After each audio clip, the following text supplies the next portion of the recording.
behind schedule, around $2 billion over budget. What the fuck? Slight miscalculation. That's nothing. That's just they forgot to carry a zero somewhere. All the money got lost in the luggage system or something. I don't know where the fuck that went. Hoops plane crashed. It all burned up. It replaced the Stapleton International Airport, so that guy got kicked out of the country, I guess.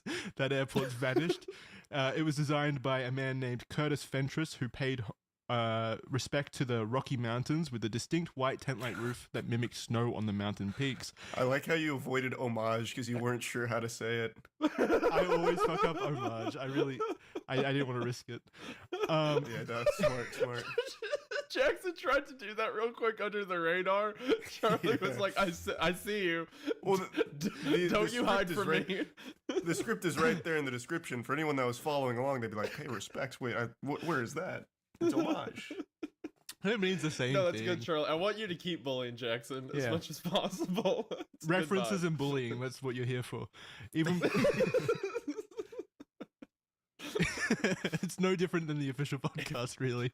Even before its construction, Denver International Airport was shrouded in rumors and theories. Situated 13 miles further from the city center than the existing operational airport, concerns arose about its potential impact on businesses and tourism in downtown Denver. So people were up in arms about the airport for some reason, because they were afraid that it would steal jobs, I guess, or it would impact. Yeah, I don't get what moving the airport out of the town does to lessen the city. Like, no one's flying into the airport on accident. Who lands at an airport's like, oh, well, there's nothing in walking distance, I'm getting back on a plane.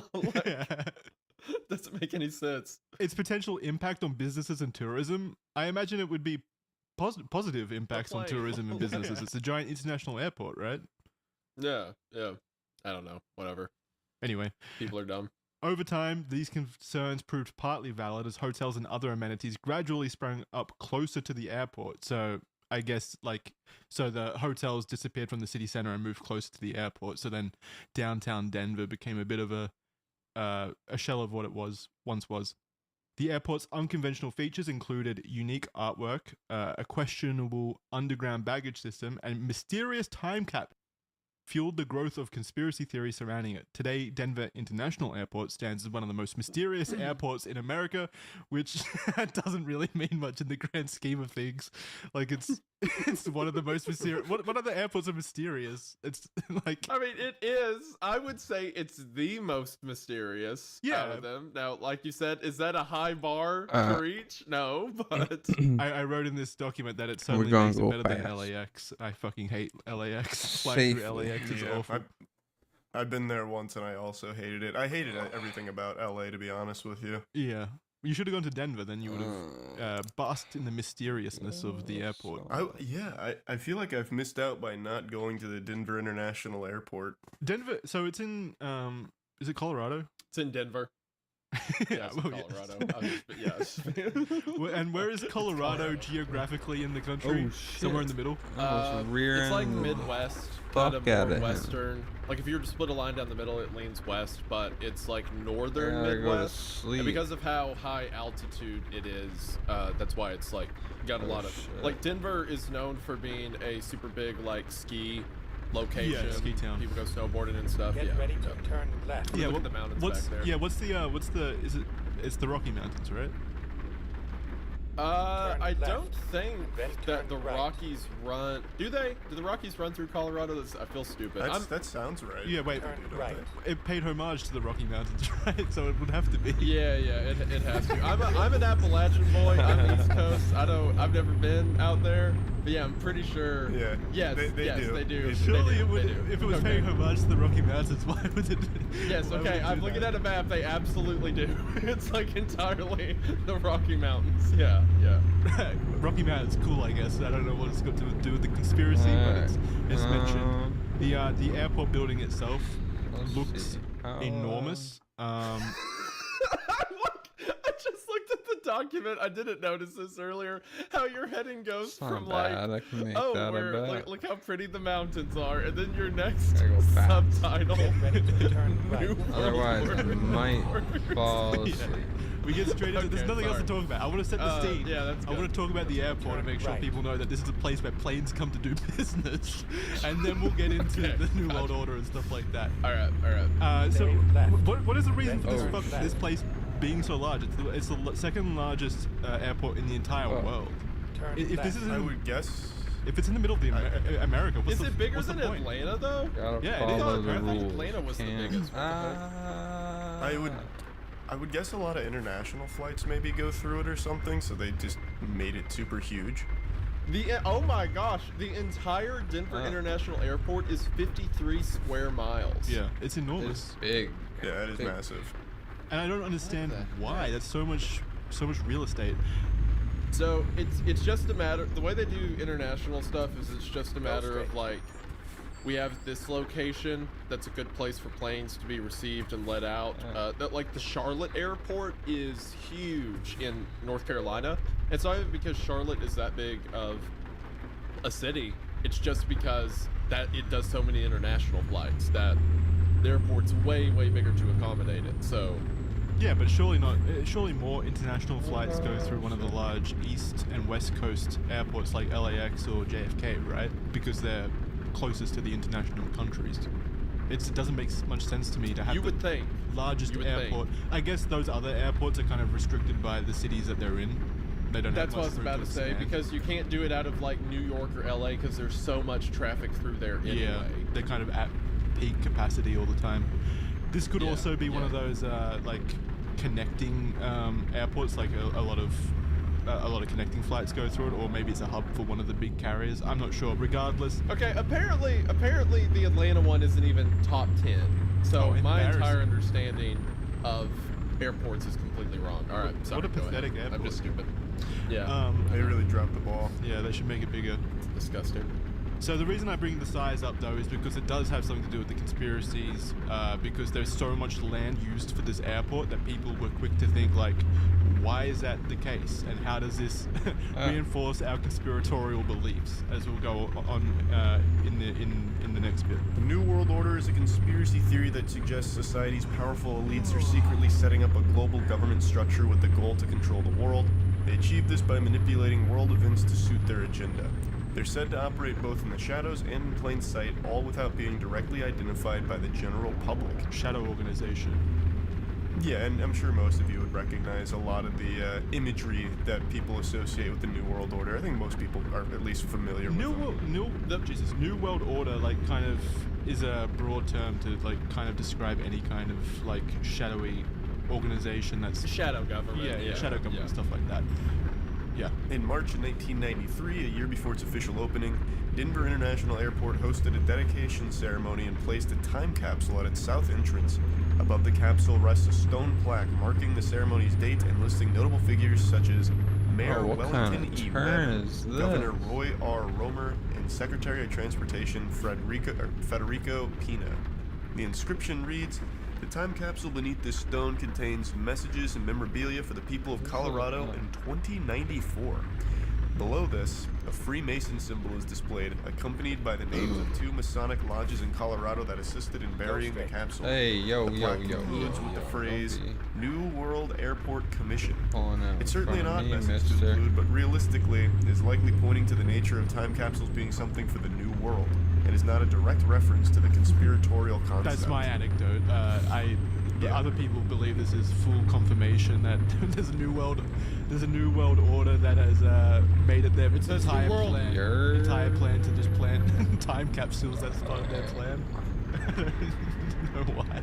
You know what kills me more than anything about these things? Like, as someone it's who hard reads a with ton the of them, I hate mic how in people my think way. there would be a secret group of like rulers who are controlling everything with puppet strings behind the scenes, and they're super smart about concealing all that, but for some reason they need to constantly throw Yeah. out names and symbols That's and signs. Like, exactly what I said too. Like this extremely intellectual, extremely powerful group of shadow figures behind the scenes yet they leave all of these like symbols and imagery that even just shit-stained, soiled diaper weirdos in their basement are like, wait, that's the hint. They're telling us. Yeah, right now. exactly. Like, I'm sure They're perfect at every system of world economy, government, stuff like that, but they need to make it a Scooby-Doo game for some reason. Yeah, that's always what I It's said. not even a Scooby-Doo case though. It's they just put the words New World Order or New World Airport on the fucking capsule. Yeah, not even a itself. clue. They It's just not even said a like, clue. haha, it's us. You think the shadow? villains. Yeah, you think the shadow organization's just gonna be like from us? You know, it doesn't make sense. Well, no, that With love. plays into it though. Like, have you seen Dune 2? That was one of the things. That, in fact, we hid the atomic weapons in plain sight because no one would think to look there. It's the same concept that you see in a lot of those. We put the Mason logo on top of it. They'll never guess it was the Mason. They'd say it's too obvious, and they discredit them as being Get stupid. ready to turn left. Yeah, we're the real fools. Yeah. We're the real idiot. Yeah. While some Thank doubt the you. group, the New World Airport Commission existence I don't even know where I am. existence records show that the group No did clue. exist and was formed by Charles Turn left. Ansbacher, chair of the Estate Council and the Arts of Humanities. The purpose of the group was to promote and arrange festivities and events prior to the airport's opening. Once the airport then opened, the group disbanded. In 2003, Steve Snyder, who worked in the public affairs section of the airport, was asked about the Freemason symbol and the words New World on the stone. He said the group aimed to elevate Denver to a world-class city, hence the name New World. Snyder emphasized that this group had no connection to the New Where World am I? Order, What the which is exactly what fuck? someone with a connection would say. Yeah. ready to Don't turn believe it left. for a second, fellas. The name's right on the fucking plaque. I don't know how much more obvious it can get. Yeah, this doesn't seem like a conspiracy. This is Turn pretty left. obvious to me. Oh, there's the automatic New brakes. World? That Question makes mark? sense. What? By what do you mean? Oh, that New World? That's a Yeah. different one. Yeah, so they was had created like a group within the government. I guess it is a New World Order in that case, but like a commission for the New World Airport. It was an Avoiding actual group, sleep. but it was Oh, its yeah, entire I'm purpose supposed was to to do like set up the Do that right festivities here. and stuff like that for the opening of the airport itself. It wasn't some nefarious organization that was taking your tax money and starting wars in other countries or anything like that. It was just opening an airport and putting a time capsule in the ground. Which I don't know. I guess that's very nefarious, if you ask me. So here's a note on Freemasonry. Freemasonry is a fraternal organization that traces its origins back to the medieval stonemason guilds. It's based on a system of moral and philosophical teachings, often using symbols and rituals to convey its principles. While Freemasonry is not a religion, it requires a belief in a higher power, and members come from diverse religious backgrounds. Lodges or local Yeah, chapters are the sweet. basic organizational units of Freemasonry, and members gather regularly for meetings and ceremonies. Fuck yeah. The fraternity is known for its secrecy regarding good. certain aspects of its rituals and ceremonies, leading to a lot of speculation from outsiders. Freemason lodges have strict Thank joining God. processes It's too that make it dark. impossible to easily join. Yeah, how much do you guys? I'm sure you guys know way more about Freemasonry than me. Not a ton for me, actually. All I know is like the general conspiratorial stuff around Freemasonry. I Oh, don't really fuck. know, like historically, what the Freemasons were doing or have done. I feel So- I feel like it's just a boys' club, kind of like a private group, and because of the exclusivity, everyone on the outside's like they're doing mysterious things. Maybe Yeah, it's I'm off possible. though, but that's what it sounds like to me. So, the Masons originally started, they get their name all the way back from Solomon's builders. So, in the Old Testament of the Bible, gotta fix King this Solomon, shit. son Oh of my David, God. builds the temple in Jerusalem, and he assembles like the greatest minds in the nation to build it together. So they're Solomon's Masons, and eventually groups would later adopt the name from them of the Freemasons. So the Freemasons, as they began, were effectively a think tank that was supposed to be put together of the highest minds from different cultures. So it was like, it traces its roots back to like Europe. So you could think of like, you had figures in art, you had figures in government, you had that's a figures lot in, war, Yeah. army, stuff like that, who could all meet Get ready together to turn outside right. of prying eyes of the public Good, to good. discuss what was best for the nation, what was best for, future plans, stuff like that. As it began to spread, it broke into lodges, it became more systematic. Right. Which is actually funny enough where the Illuminati got its beginning too. The Illuminati originally began as the same thing, a group of people to meet and discuss stuff. This is why all of the early founding fathers in the U.S. were all Masons. It's because they were all high up in politics, so they'd attend these meetings so that they would discuss stuff with each other, which is also why it's ripe for conspiracy theories and stuff like that. What that means in the modern age, though, is that Freemasonry is mostly just kind of like the old guard, still keeping the place of what it once was. I know a lot of people who are Masons, and I've talked to them about like what their beliefs are and everything. But one note is they do have to believe in some kind of God, because the idea is you can't bring people into an organization like this that have no moral compass aside from what they believe temporarily. They have to have some kind of framework. So you have to be religious in some sense. And they keep a lot of the old traditions as far as the rituals and practices go, of like saying the words to initiate someone into the group. But other than that, it's mostly just like people, it's like you said, a boys club nowadays. At one point, I do think there was a purpose for it, because you had all these different people who in their normal course of career would never communicate with each other, who were now able to communicate with each other at these meetings away from the public. But now it's kind of just like, it seems to be just an older group who is maintaining traditions that they were raised to be important, but it's not as pressed upon anymore. I know a bunch of people who have, like, you know, done work in Hollywood, you know, showbiz, stuff like that, who say there's a bunch of older people who are part of the Masons or societies like that, but none of the like new generation is partaking in it. So I don't know, it's kind of dying out in a way, but it's interesting what it was at one point. Yeah, it's kind of seems like a post-college fraternity almost, like yeah, that's for what it is now. That's pretty accurate. Yeah. So I don't think that I mean, through Avenue previously and historically with the Freemasons, because it was mostly like successful, powerful people, I guess you could argue that it's kind of like New World Order-esque back then, because these people were making important decisions and they were kind of discussing in these private Freemason lodges and stuff like that about what their actions would be and stuff like that. But I don't know if that would have continued to these days. What do you think? Probably not, and I don't think they'd be putting their stamp on an airport and shit. I feel like if they're trying to meet in secret, the last place they'd want to be meeting is something that has that much traffic going through it. It's dangerous, bro. I mean, what the put it this way, Where right? am I? Like, nowadays we take for granted how easy communication is. Like, Jackson's in Australia, and we're talking to him. Like, in 100 years ago, I'd have to send you a letter, and we'd wait 2 weeks to get a response from each other, right? Yeah, that would have made for a great podcast. Yeah, only for you to talk about how much you like Boeing planes for some reason. Be a waste of a letter. You just throw it out immediately into the fire. It's disgusting. This podcast is over. But we take for granted now how easy communication is.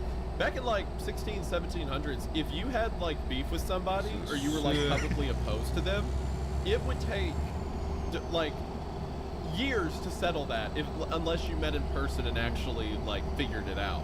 So a lot of the times these masonry meetings would be a collection of people from all different sides of like arguments or like political spectrum. I don't know where I'm going. And everything was kept secret, so the public couldn't find out exactly what was said, but they would hash stuff out. They would, you know, try to make stuff work in governance and stuff like that. Gotta pay attention, I guess. And you kind of needed to have these collections of people who all trusted each other, who were sworn to secrecy, and were willing to all meet in one location to figure everything out at once. So yeah, the meetings back then were much more important than they would be now, right? Yeah, because like you said, communication is so easy. Two powerful people could just MSN messenger each other right now if they wanted to. It happened in Discord call. Yeah, super easily. So you don't need these kinds of cool clubhouses and stuff like that. Or even in the modern era, like country clubs and stuff like that, you know, like gated communities and stuff like that, that foster that same kind of attitude, not to the scale of these super powerful people, but still same idea. There's a tablet above the dedication stone with the Freemason symbol again and the text in Braille. There's a popular theory that this is actually a keypad that unlocks the time capsule, when in reality it appears to just be a braille translation of the main flag. There's no rationale for why it would be a keypad or anything. They saw like the little buttons. They didn't realize it was braille, and they're like, it must be a keypad. Why would they give that? That's what kills me. Why would they let random people touch the secret keypad? If that's really what it is. Well, because it's such a complicated key to get in. Like it looks like a spaceship. It's kind of harder from this Like, view. no one's gonna get that. They made it look like braille, so people are gonna be touching it all the fucking time. What is this for? Blind people Did it or work? something? That's actually so true. If it's a I don't know keypad, if they I have made my it for the shit people that are working right going to now. be touching it as frequently as possible. It's really funny too the way that's worded. There's a plaque that appears to be braille. Some think it's a secret keypad. Upon inspection, it's braille. It's very obviously braille, but because the Freemason symbol is right next to it. The Freemason symbol, by the way, for those that don't know, is like a little square shit ruler working. with a like compass above it and then a G in the middle. It's used on the main plaque as well, Right. and then on this mini plaque below the main plaque, which is the braille translation, it has that symbol to the left of it. So that's why people think that it's something more nefarious or something more conspiratorial. They think it's a keypad that will unlock the it'll unlock the time capsule, which by the way is going to be unlocked anyway in 2094. It's not like it's never going to be opened. Why would they even need a keypad for that? Do we know what's in the time capsule? Because usually when they do those ceremonies, they show you everything that goes in and then they bury it. I don't think it was anything important. It was just like trinkets and stuff from the time. It's the blood of a child used to unlock the third seal of Revelation. Oh yeah, here it looks like they. It looks like they do know exactly what's in it because it's a fucking time capsule. Yeah, So so it contains. do you have it there? Yeah, it contains coins which are signed by opening day balls from Coors Field, Mayor Wellington Webb's sneakers, and a few Blackhawk casino tokens.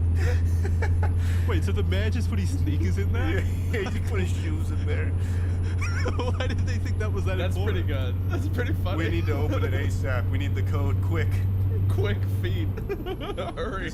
This is big stuff. 2094 is not ready for this. Well, I'm sure the conspiratorial angle would be that they replaced Mayor Wellington's sneakers. Mayor Wellington, by the way, sounds like a cartoon character. But anyway, they replaced his sneakers with like New World Order stuff. Or maybe the keypad unlocks something greater. Maybe it unlocks like a secret entrance to a bunker or something like that. That's the idea from them anyway. They think it's a keypad. The time capsule at DIA, the Denver International Airport, is likely marked with the Freemason logo because the Grand Lodge of Colorado, so the main Freemason Lodge of Colorado, conducted the cornerstone laying ceremony for the airport. The Freemasons being involved in new public buildings and projects wasn't and still isn't uncommon. It's actually pretty common that they help put on these festivities and take a part in the community in this way. So this isn't even like a rare occurrence where they like that's also another reason people get so conspiratorial about the symbol popping up everywhere. For the last 50 years, a lot of what the Freemasons done is like charity work. So there's like hospitals dedicated to them. There's like, charities dedicated to them. So they'll put their symbol on stuff after they build it. So that's what leads to like, oh, all these buildings have their symbol on it. I wonder what that could mean. But yeah, you'll see them at parades and stuff. They'll wear the little fez cap. There's the tiny cars. They drive around the tiny cars. I don't think I have Yeah, my they're shit not- set up. in my opinion, they're not You that switched to secretive. YouTube. I mean, what goes on behind No, they're the pretty- Freemason It's doors Twitch is chat, but I secretive, don't have they're my not like my, you never my see thing them. set up. The reason it's so conspiratorial is because there's like a bunch of different degrees and ranks you can climb, and the higher you go, the more secretive they are about what happens there. And a lot of that, again, I think is just down to tradition. There's no goat sacrifice. There's nothing like that going on. But again, the source of the conspiracy is that at one point, very powerful world figures would meet in secret to discuss things the public wasn't to know about. So I mean, if that it's came a out, buffet for conspiracy. if that came out today, like world leaders were meeting in private to discuss things, there would be conspiracies about that immediately. Even though it does happen, there's things like the G8 conference and stuff like that, which is literally world leaders meeting up and discussing things. So it's just something that's always happened. So the next thing we're going to do is we're going to move on to talk about the secret underground bunkers, which makes up the majority of the conspiracies around Denver International Airport. But first, we're going to take a quick break to hear from the sponsors of this episode. One of the coolest things you can do with your time is learn a new language. Everyone agrees with that. It's just really cool to learn a new language. There's something powerful, I think, in being able to understand and, relate to other cultures, and learning a new language, learning that culture's language is your key to being able to do that. So it's a very powerful thing. Whether it's Japanese or German or French, you're adding flavor to your life. And one of the easiest ways I've found to start that learning journey, that journey to adding flavor, is with Babbel. Babbel is a science-backed language learning app that actually works. Its quick 10-minute lessons are designed to teach you the language in the most accessible, approachable way possible, and they've been designed by over 150 language experts, real professionals, real geniuses, so you can learn in confidence that everything is designed in a way to maximize your learning potential. I've even been using Babbel to learn a bit of French here and there for fun. I feel confident that I could say hi to people, ask about where things are if I'm lost in Paris, know how to order food, stuff like that. I could say Je m'appelle Jackson and feel confident in knowing that they're going to understand that my name is Jackson. I'd also be confident I'm saying it with the correct pronunciation because Babbel's speech recognition technology helps to improve that for you. Studies from Yale, Michigan State University, and others all claim that Babbel is better. One study even went as far to say that using Babbel for 15 hours is the equivalent to a full semester at college. So just think about how much tuition you could save. Plus, all of Babbel's 14 language courses are backed by their 20-day money again. Hey, it's me again. Now let's talk about annoying hairs. Yes, I also want to make the note. Yes, free shipping with code RED Manscaped, and a massive thank you to everyone for listening this far in and checking out the folks who make putting on these shows possible.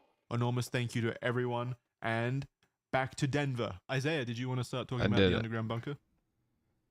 Yes, I also want to make the note, in my head when I was describing what the Masons look like and I said Fez Cap and Tiny Car, I now remember that's the Shriners, not the Masons. That is a different group. Embarrassing. I wouldn't have known. You called yourself out. Yeah. I did call myself out. That was for the that wasn't for you all. That was for the comments. I could probably gaslight Jackson into thinking I know God. You could gaslight me into anything, yeah. But for the comments, that was the Shriners. That was my bad. As soon as I said it, I'm like, that feels wrong. Okay, anyway. You're gonna you're gonna anger both the Shriners and the Freemasons. You have both organizations. Yeah, well, they're all the same thing. They're all sacrificing goats and stuff, and yeah. They're all devil worshippers. What are they doing? I go, amen, brother. Oh, anyway, wait, real quick.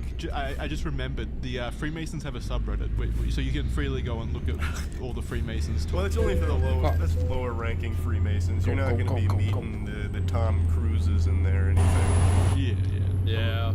We all know that when you hit level 18 degree Freemason, you have to delete your Reddit account. Yeah, and you have to get off of it. And then you have to prestige, and then you get a cool weapon skin.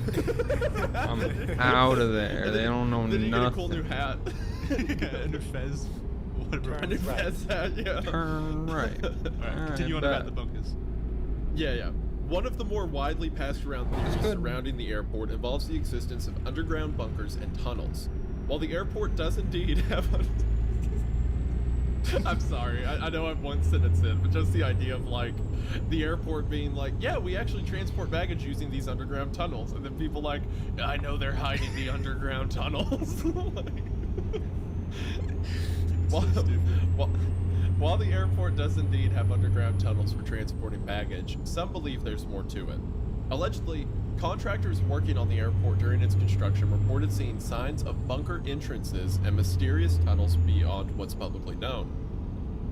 The airport's significant delays, massive budget overruns, and multi-million-dollar malfunctioning baggage systems have contributed to fuel speculation. Some theorize that these underground areas are reserved for billionaires and global political elites in case of a global catastrophe. Much like the bunkers at the end of the hit movie 2012.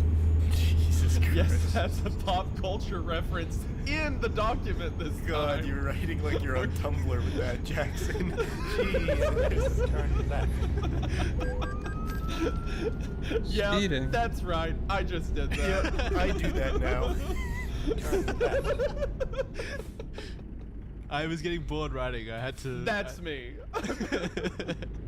Bet you're wondering how this pop We're culture reference got in here. Well, let me take you to the start. Oh wait, Oh, it doesn't even end there. So it goes, yes, that's a pop culture reference in the document this time. We're getting better and better at this with every episode. Turn it down a little No, it's more. perfect. Need To want to be an American idiot. There are even claims of a tunnel stretching from the airport all the way to the North American Aerospace Defense Command, want, which is like- NORAD, in Colorado Springs, over 100 miles away.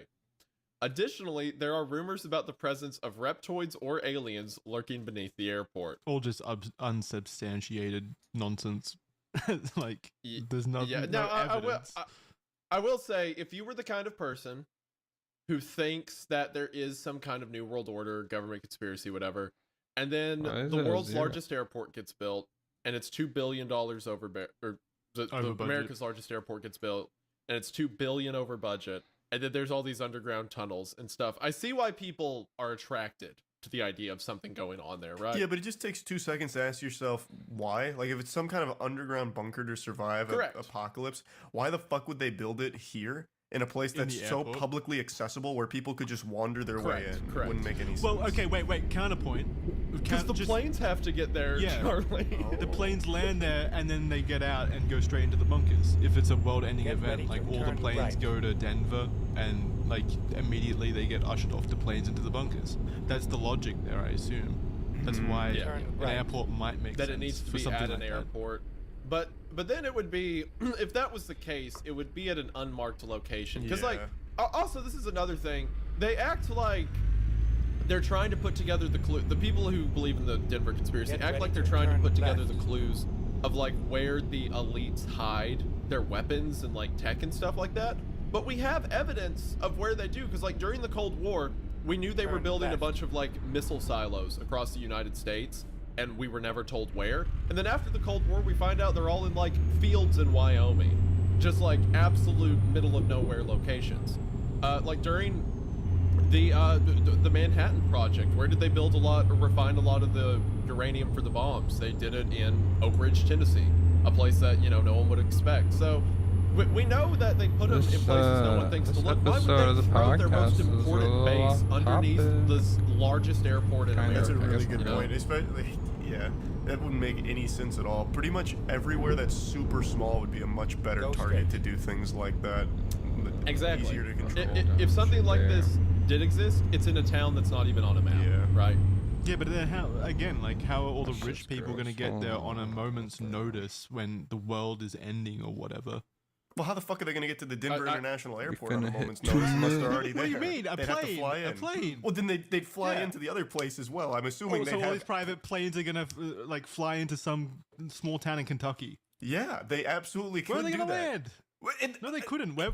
They'd build an airstrip for it. They you Well, can then do we that. got the same problem then. What's the problem? Well, it doesn't have to be a big airstrip. Yeah. They're not bringing 747s full of like Well, yeah, world true, leaders and small Senate private members. planes. But it's Yeah. Yeah, constant it's like little private planes. There's a jets. lot of powerful people that are probably in this new world order, so it would be constant planes. Which is Look, all you Wouldn't need is a matter. half-mile runway and you're good. yeah. I can That's say it. Just one strip. I can see. Okay, so I can see the logic of making Denver Airport. I The- see the the logic. staging Yes, I see grounds. where the Yeah, dots I can connect. see how that. Correct.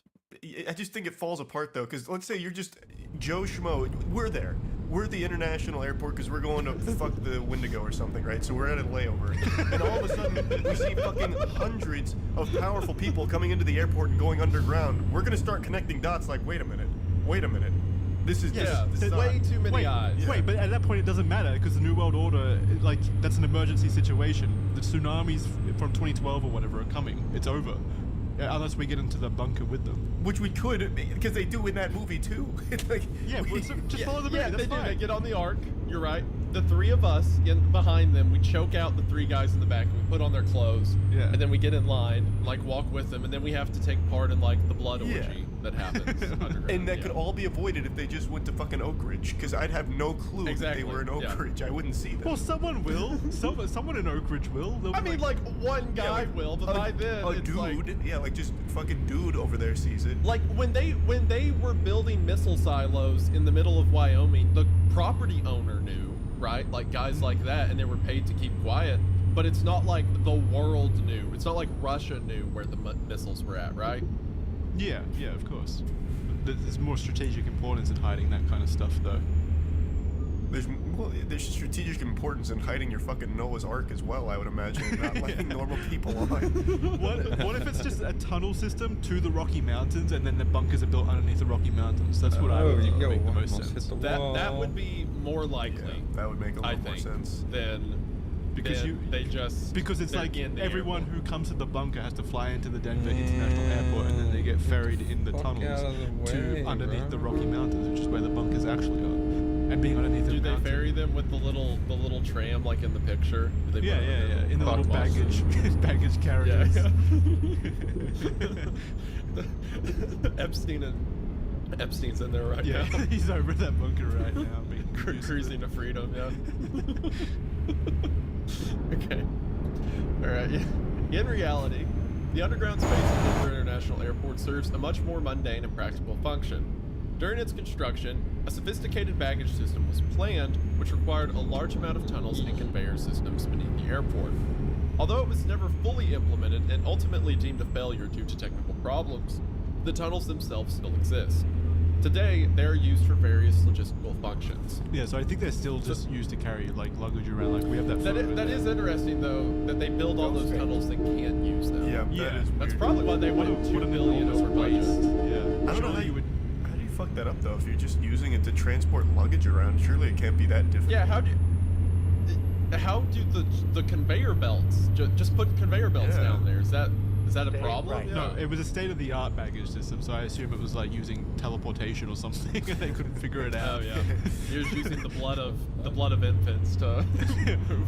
I don't know why they needed to reinvent it and like spend $2 billion trying to create all these tunnels. It's like me playing Factorio or why something. Am I? Like, there was I'm no running need the for red the light. system. Why It was am I getting overreach of off budgets just to and get stuff back like that, on? which clearly didn't pan out. Surely, if you're going to commit $2 billion dumb to making shit. this whole, underground system or whatever of like baggage superiority, they would nail the technical specifications first to make sure that it would work. But apparently not. Apparently it just didn't work, so they scrapped the idea while the tunnels were still built. It's crazy. Crazy waste of money. Yeah. To finish off this, airport officials have addressed the conspiracy theories by offering explanations and even tours to journalists and online figures to debunk the myths surrounding the alleged underground bunkers. Of course, this somehow fueled the conspiracy rumors even more. Alright, so, hold on. I think we now need to change our position a bit. I think we need to say that it is a conspiracy, that there is, like, reptiles down there and stuff, so that we get a free tour and get to play around in the miles of tunnels underneath Denver. Yeah, that sounds super fun. I don't know. Tunnels, yay! Whee! I'm under the airport. Yeah. Alright, forget you guys. I thought it was cool. You know what? This is my podcast now. Hey everybody, welcome. It's just me now, the Red Thread. The only one here who wants to live a little, have a little fun. The only one who appreciates tunnels. The only one who really appreciates I do appreciate tunnels. Anytime I go somewhere there's an abandoned location and it has a tunnel, that's a banger. That's a 10 out of 10. You know, I will agree with you. Tunnels are pretty cool after thinking about it some more. Tunnels are great. I love that. Cool. Shut up, Charlie. You're just trying to make me feel better. Yeah. I know what you're doing. You saw through my ruse. I thought it was clever. I'm not flying 30 hours to just roam around the Denver airport tunnels, I'm afraid. I call that a lack of dedication. You just don't get it. No journalistic integrity. Yeah, clearly. Right. So, that Step concludes on the it, baggage buddy. part. Let's go. The tunnel baggage part of this conversation. Get Let's move on to over the it, do apocalyptic something. artwork. Fuck. So the Denver Break, check airport me, is filled with fuck. artwork that has raised our eyebrows. One in particular is a pair of murals by artist Leo Tanguma, titled "Children of the World Dream of Peace" and "In Peace and Harmony with Nature," Rumors and theories Right. about these murals have spread, Fuck linking that. Nazi or Illuminati ties as well as further tying into New World Order themes. So the murals themselves are quite like Is this I don't gonna know work? how I would describe them. They're I pretty will say, I like them. I think they're neat. I will say 57? though that when you've never heard of the Denver Fuck, conspiracy, bro. and then someone presents information where they're like, "There's miles of unused tunnels. It's $2 billion over budget. It has masonry logo, Damn it, and this I is the gotta artwork." fix my It's enough to be fucking like, truck. okay, maybe something cool's here. yeah. So like the artwork definitely attributes to that, but in isolation, I mean, they're pretty cool art pieces. Yeah, I like it's it. a really they're interesting style. Yeah. Yeah. So, Children of the World Dream of Peace starts with a soldier equipped with a gas mask that carries a gun and a large curved sword in each hand. The sword appears to be stabbing a poor, defenseless dove. Damn Obviously, it. doves the sign of peace, so the Where? soldier is killing peace. To the left of the soldier is a Nothing sweeping there. landscape of crying mothers holding lifeless babies with what appears to be scared, there. upset children hiding right next to them. The soldier Yeah, appears bro. dominating and menacing, standing over crumbling buildings on Salt fire. So Lake obviously City. the idea is like war and the victims of war and stuff like that. It's a very confronting piece, and an airport is an interesting place to put that for That's sure. what I was thinking. That seems a little heavy for an airport. Usually you'd want something super neutral just to be there. Yeah. But that's what art is. Art is I confronting think it's sometimes. interesting for especially an international airport, right? Because a lot of people could be coming in who are from war-torn locations, stuff like that. And think of the title of the work, "Children of the World Dream of Peace," right? Like, it's a heavy symbol. Barely even again touched at an him, airport. Big baby. Yeah, so I can understand how in connection with all the other things that conspiracy theorists might latch onto in the airport, how they would then look at these like very confronting I don't think pieces so. of artwork, which are great, by the way. I really do think that there's value to them, and they're good I don't pieces. think I But will. they might see that and then add it in connection with all the other conspiratorial elements happening, especially if it reinforces their Yo, am I beliefs almost that out they of have just developed. gas? So, conspiracy theorists believe that the I painting shows messages just foretelling the filled future, up, and the paintings bro. have been reversed to hide this.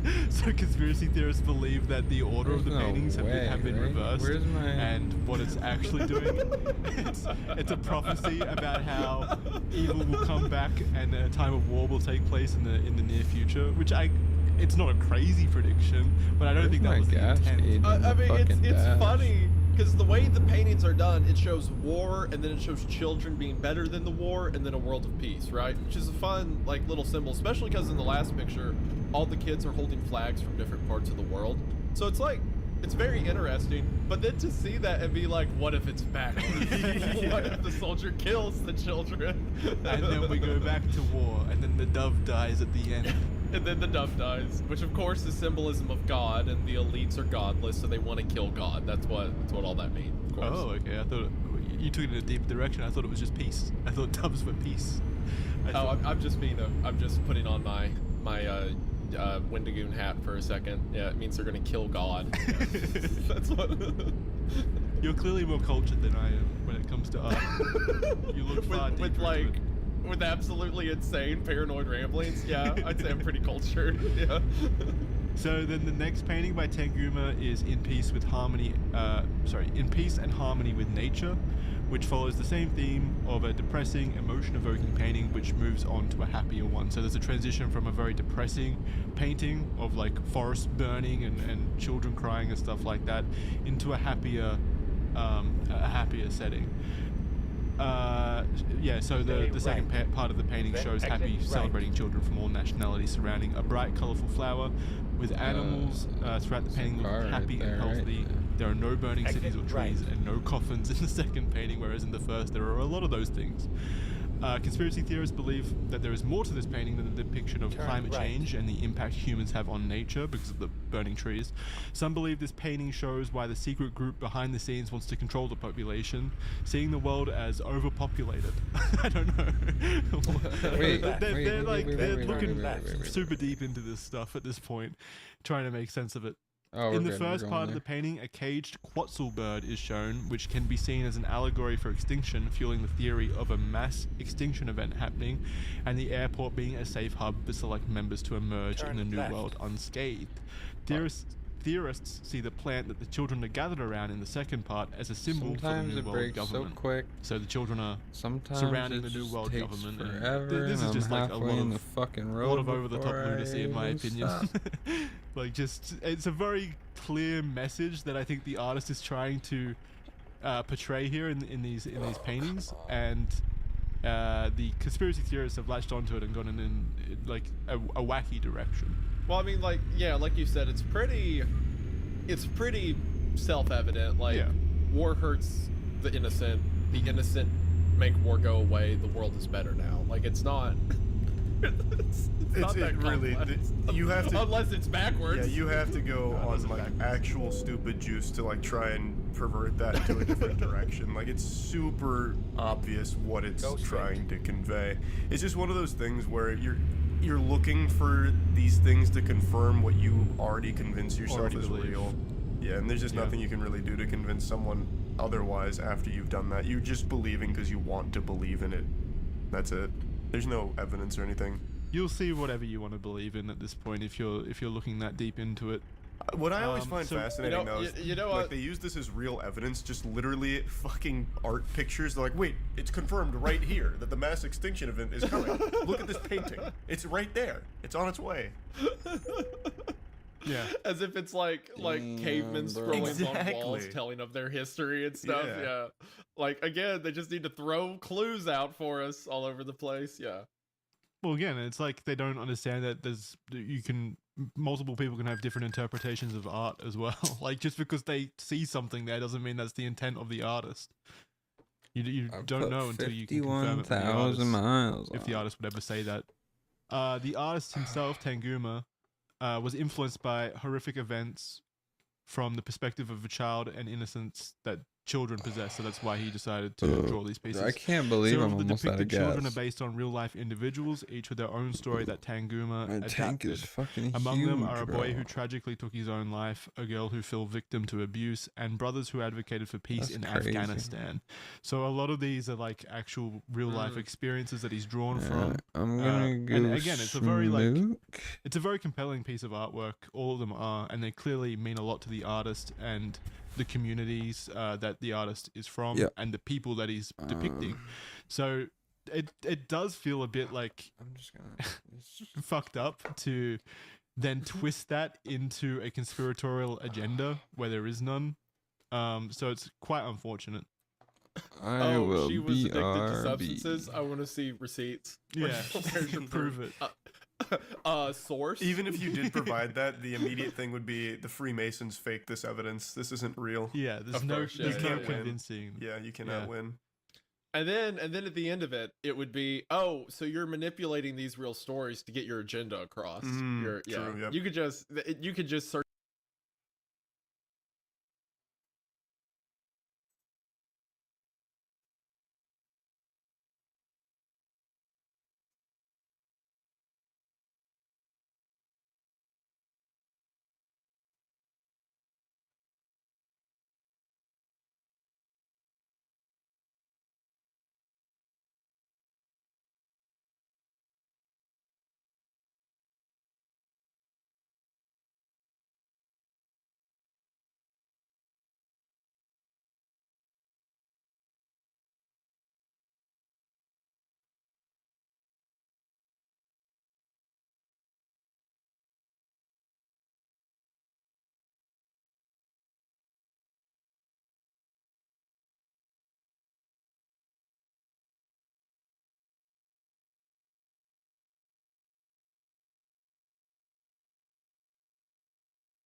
circular reason to infinity. Yeah. Yeah, and it's such a shame because if this artwork was anywhere else, it wouldn't have had this impact, and in fact, it probably would have had an entirely more beneficial impact. I think it's a very cool series of art. I wish airports looked like this instead of just the stupid like orange and blue circles. You know, like give it some color, some style, or a message behind it as well, like a very clear and powerful message. Like modern art, a lot of like modern art in current airports and stuff is really boring and bland, and they just want to get you through the airport as quick as possible or to the duty free area so you can buy overpriced stuff. This at least has soul behind it. The artist very clearly cares about what he's painting. It's great pieces of art in my opinion. Unfortunately, the impact of the theories around these paintings, like I said, have been immense on Tanguma. He lost 2 valuable commissions, and according to his daughter and collaborator Darlene, both of them were harassed and received various death threats over the years from lunatics. And I actually went and confirmed this on his Facebook page and stuff like that. The very first post from December 1st, 2023, so the most recent post he made, it's just a lovely like time-lapse of him painting a beautiful mural, another beautiful mural. My headset the might only die, comment on but it is from a guy saying, why don't you won't. explain to people the real meanings behind all the Denver, Colorado airport art? The people are tired of the lies, and you elites covering up the truth, in my opinion. Oh my god, that's so fucking embarrassing. Back What a on the fucking road idiot. again. It's awful. So I talked to the guys before this episode, and we are going to send the ad revenue, the YouTube ad revenue from this episode, over to Leo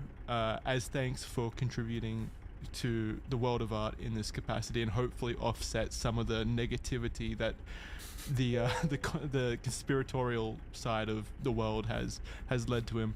It won't make up for it, but it's a gesture that I think is nice to make, I guess. So I highly recommend everyone in the audience go check Leo Tanguma out. Links will be in the description as well. Only nice things though. Don't be dicks. Just go engage with his art. Check it out. Leave some nice comments and stuff like that. I think he would really try appreciate to that. try to I offset can't the see. insanity if Yeah. you can. Yeah. Yeah. Now, not that we don't engage in some, selective I don't insanity know. ourselves, Yeah, but but not or against something. a guy, You right? won't see Not against Jackson a on target. Facebook leaving mean messages to like a Exactly, like a Wendigo yeah. believer or Turn something. left. Yeah, we may target the Wendigo or some ethereal thing. We're not bullying a guy, at least not a living one. This is maybe Epstein, but that's different. Get ready to Like turn any right. element of looking into this guy's background and stuff, it becomes abundantly obvious he's just a really wholesome artist who draws on his experiences Turn to right. create really compelling, really evocative art. Like there's nothing at all from him that screams he's an elite or someone who's got a hidden agenda or anything like that. It's just a man creating art, a nice old man creating art who's been creating art for decades. And to leave comments like that on his videos of him just drawing or painting or creating is just absolutely ridiculous and so low, and you have to be so delusional to do that, honestly. For what it's worth, Leo, if I had an airport, I would want you to paint it. Mm-hmm. Yeah, Okay. yeah. I would love to see more of his art. Does anyone want to go onto a wild left pivot? Yes, this is my. Oh my gosh, is I know. yours. I know. I read a second ago. This is my favorite part of the whole thing.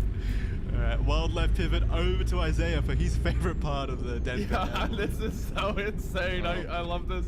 When I saw this picture on. Okay, for those that don't know, I made it. I promised to do this video 3 years ago, and I started doing research. I saw this and was like, okay, and immediately noped out. I was like, okay, I get it. I see what this is. Yeah, I see what this All is. right. Denver International Airport features a unique runway Exit design right. arranged in a rotating fan-shaped pattern. This configuration is intended to facilitate takeoffs and landing in various wind conditions from different directions. However, some have suggested that this layout resembles a swastika, Oh, I hit leading someone. to accusations of Nazi or fascist symbolism. Get the fuck out of here. Denver Airport has avoided directly addressing these theories, leading some to speculate about their validity. Stay right. Nevertheless, an aerial view exit reveals right. that the supposed, quote, swastika-shaped runway Exit right. is uneven and misshapen, casting doubt on the theory's Turn credibility. left. In terms of runway design, they were configured this way so that up to 4 planes could take off and land at the same Stay time, left. which would increase Then the turn efficiency left. of the airport. This isn't an entirely uncommon means of runway expansion at left. airports, and the layout could realistically be explained by zoning permissions and compatibility with airplane Go straight. navigation routes. Yeah, so that's the Alright, boring we gotta reach explanation. this The true car. explanation is there's Nazis on the Denver airport. Like, what are people Oh, huffing? it's so good. It's so good. I wish I had some. Because, I mean, look, even at this image, like, this is the highlight of where the swastika would be. But you can keep going. There's other runways that shoot off from I it. know. This is very selectively choosing You're just which choosing ones. the ones that almost vaguely kind of resemble a misshapen swastika. Stay right. At that point, you could go Turn even right. further and like look at the fields Wait, around the airport. here. Like you could You can do the same thing fence further. lines. Right. No. That was You Or could just, anywhere. you could just That's drag not it out right even there. more. Again, this is It's much like probably the art thing. yield, You're gonna see bro. swastikas wherever you want to see them, Crazy. basically. Yeah. they're just I lines, know my man. right. Like it's gonna happen. Fuck Yeah, you can draw Doesn't lines mean- on anything. It's so Turn funny left. how, like, again, we talked about the code, how, like, for some reason these people think the elites need to give us hints as to what they're planning or whatever. But the idea they'd be like, we're gonna make the runways into a swastika, but a very poorly drawn one. A very lopsided It's swastika. so And ridiculous. who's that clue even for? The people on the ISS, the International Space Station? Like, Yeah, so there's some Russian up there, like, he's like drinking his coffee, looking at the surveillance, and It's his like, hands "My start God." shaking. Good God. You son of a bitch. They're back. at Denver. At Denver. Stay right. Like actual turn just right. lunacy. I love it though. It's so Oh, funny. and Lucifer. I forgot Turn about right. Lucifer. Oh This God. one seems so Yeah. interesting. I want this one. So this is Stay demonic left. Go for it. statues. Turn left. So Lucifer, What the is 32-foot tall fiberglass sculpture, Turn towers left. over Pina Boulevard outside the Oh, airport fuck. terminal. This giant blue statue with flowering red eyes named Mustang is kind of a protector of travelers guarding this airport, said by Stacy Stegman, the airport's senior vice president of communications, marketing, and customer service. The horse was made by Luis Jimenez, At the who roundabout, died while take the creating it in first 2006 when he was 65. Part of the horse came loose while he was working on it, and it Exit severed an south. artery in his leg, and he bled to death. Holy shit. Yeah, it's fucking Yeah. terrifying. That is... So to be fair, The horse to has be fair, killed. Go straight. if we're working on the assumption that there is an elite government, they're doing weird stuff, making a giant blue glowing red-eyed horse statue that killed its creator, that's pretty strange, admittedly. That's, that does that's, go pretty that's hard. weird. Yeah. The horse was completed by his Also studio pretty after his death, and it was installed at the sick, airport more than 15 years after it was commissioned. As there have been multiple delays with the sculpture, including from lawsuits, it officially made its debut in February 2008. The horse's haunting red eyes have been a big point of discussion, being labeled by some as demonic looking. However, they're actually a tribute to Lewis's father, who owned a neon sign shop.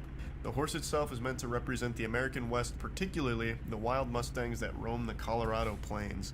There was a lot of public outcry for the statue, with a Facebook page by Rachel Holton being made called DIA's Heinous Blue Mustang Has Got to Go.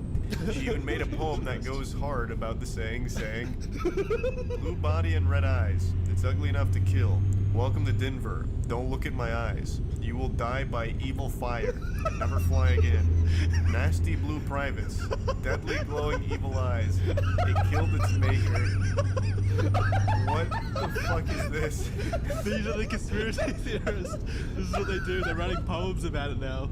That's not even a poem. It didn't rhyme once. What the heck? The poems don't have to rhyme when they're this deep and meaning and passionate. Oh Ready to my turn God. left. Especially the eyes like three times. Nasty blue privates. Wait, can you see its? Did you see its junk? I Hold don't- on. Wait, can you? Maybe. I can't Fine. tell. Hold on. Come on. Hold on. Guy, let's get the red You Red must- penis inspection Turn team on this. you must have to be Change able my to. GPS. Hold up. Oh I'm wait, yeah, gonna I get think a I can different see it. angle. Yeah, she's right. Hold on. I'm pulling up I don't think so. I can't really I tell. was Google gonna squeeze enhance. in. Hold on, I'm zooming in. I'm trying to find Get in this there. one. I feel like Vosh right now.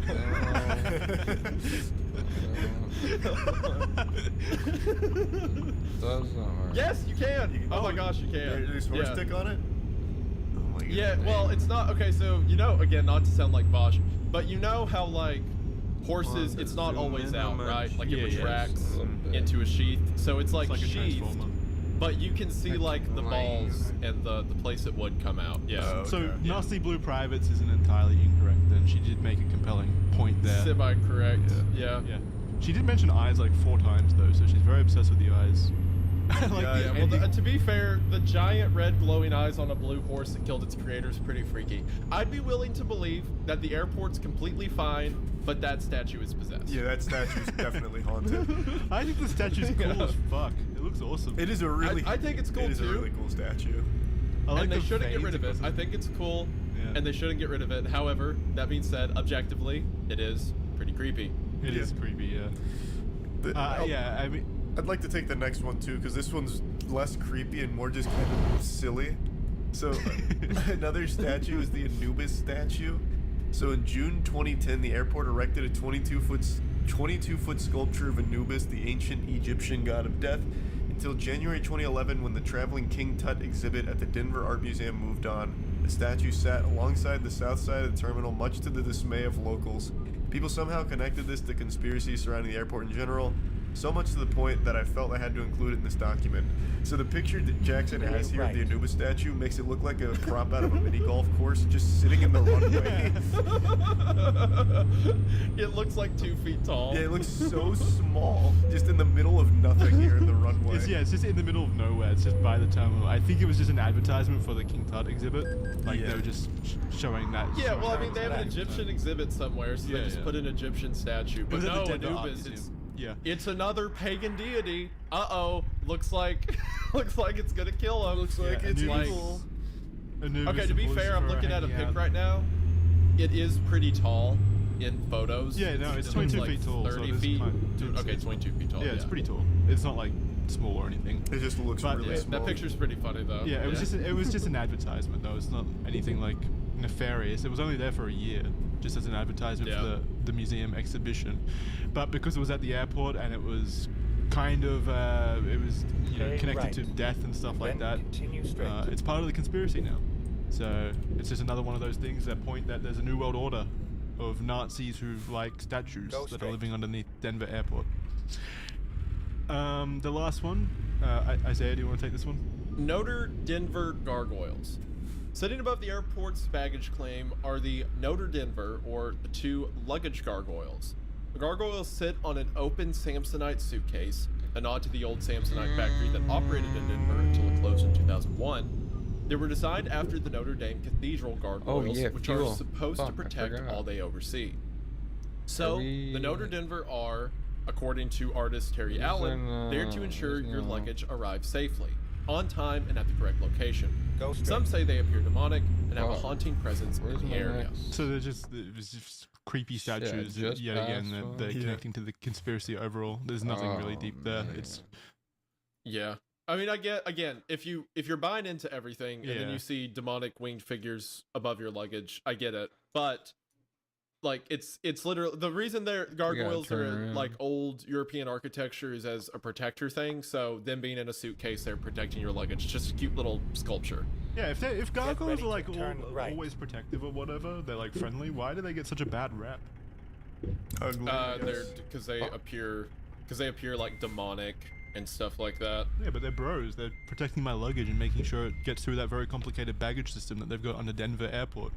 Making sure it gets there on I time. agree with you. I agree with you. I'm putting on my crazy hat. Right. My hat that thinks that they're there because, as mentioned earlier in the painting, the Masons under the Denver airport are trying to kill God. Okay, and then these gargoyles are going to help them start a new world order where Anubis and Lucifer rule the Stay world. right. Okay. Does make That sense. makes sense. Yeah, Right. It's a very Clearly, compelling yeah. argument. So Yeah, then we yeah. come to you might be Turn wondering right. what the airport has to say about all of this tomfoolery and people exposing the Finding new dark, sordid secrets hiding underneath the airport itself. They ignored it for the most part. They kind of tried to debunk and explain away the rationale. But obviously no one was buying that shit. That somehow That all their was a explanations were close turned around against one. Denver Airport, and led to people saying it was confirmation that there actually is something going on there. So like Charlie said before, there's no way you can like debunk this to people who are active believers. Like nothing they could say would ever convince Is people there that a runway way isn't to a swastika, turn for example.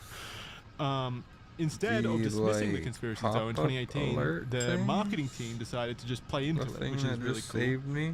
They started like setting up I feel like I should not posters have and it. stuff in the new area where they were, renovating the airport, with big posters that featured pictures of aliens, reptoids, tunnels, and more, with taglines look. such as "under construction" or "underground tunnels," or "what's happening behind this wall." A. Gargoyle breeding grounds. B. A top secret Freemason meeting. C. An improved airport experience.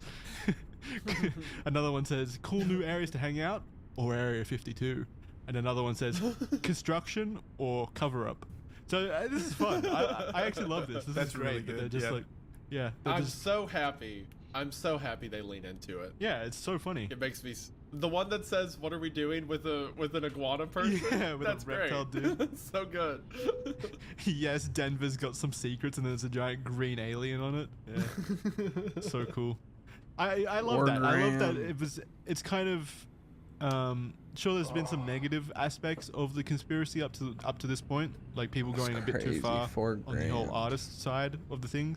This is for a But lot of then gas. we kind of look at it from a cultural Um, aspect as well, and how it's kind of given the airport something unique. It's kind of created something interesting out of what is usually just a banal experience, just traveling to an airport. So it's kind of cool that it's able to give it that kind of different vibe. I appreciate it for that aspect anyway.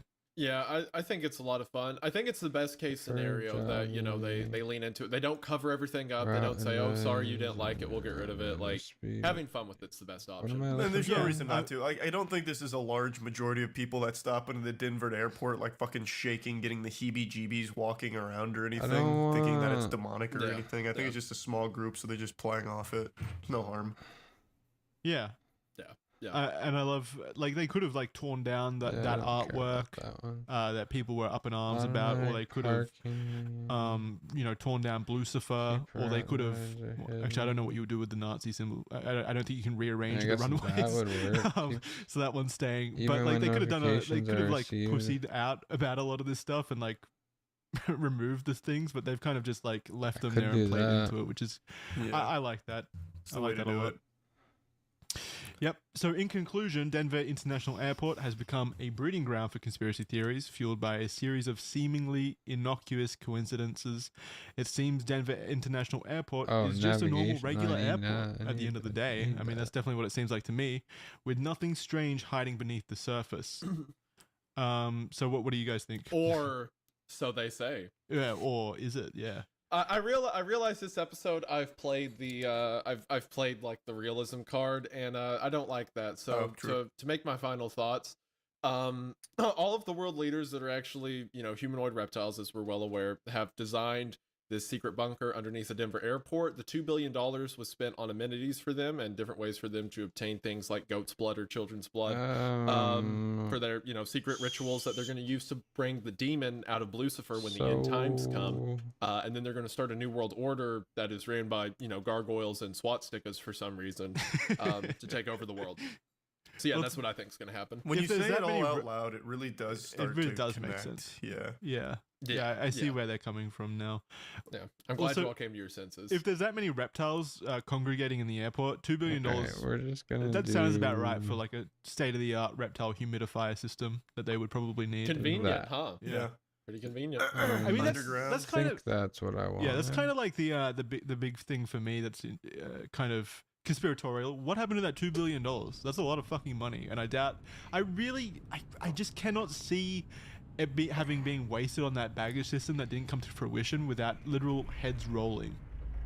Like that's such a Well, that's not like larger. that's It's not such a. uncommon. Is go- it $2 yeah, billion wasted over on a budget? construction No. project? No, that happens all the time. Like, fuck, there's one, like, a year ago, a big one, where they were, like, already $3 billion something in the hole, and they still haven't finished the project. I can't remember. It might have been a train system or some shit. But that happens a lot. Going over budget on these massive projects is not uncommon. Going over budget, yeah, but it sounds like $2 billion was just wasted with nothing to show for it, apart from tunnels. I don't know. Just seems No, insane here, to me. here, that it was California, and it was actually December. What is So happening? California was doing a train project. It was fuck. You have I all need to this turn that block room. off to get the rest. Hold on. For one. They're trying to stop you from getting the truth. Two, why is my shit? What is Okay, going here. on here? They call it the Train to Nowhere. And they're saying that it was a foolish project, but it's $3 billion bullshit? over Just budget, freak the and they're fuck out. requesting the Biden administration to send that. It's a high-speed rail project that was I approved can't 15 move. years ago. Shut the fuck up. Jesus fucking Christ. For the, like, for where? Where's it supposed to go at? Oh, okay. Interesting. Oh, Probably from, like, man. Sacramento. People have talked somewhere. about that forever, putting a rail system across the U.S. I don't think it's feasible. No, it's not happening. But yeah, Not without arranging the rail into some kind of swastika. How about that? that's could the do only. that. Oh, yeah, you got us Yeah. there. You got us there. Yep. Yeah, then we could get away with it. Now, we could turn that into the next conspiracy. Those $3 billion over budget. That's That pretty would- good. Yep. That's I can make something up. Let me see some pictures of their artwork. I bet I can get some guy ran off of Facebook. Give me a minute. yeah. Let's check under those train stations, please. I bet there's reptiles under there. God, yeah, there's absolutely something nefarious going on here. So in 2008, voters approved initial $9 billion funding for the project, saying that it would be fully built and running by 2020, and it's still not even close.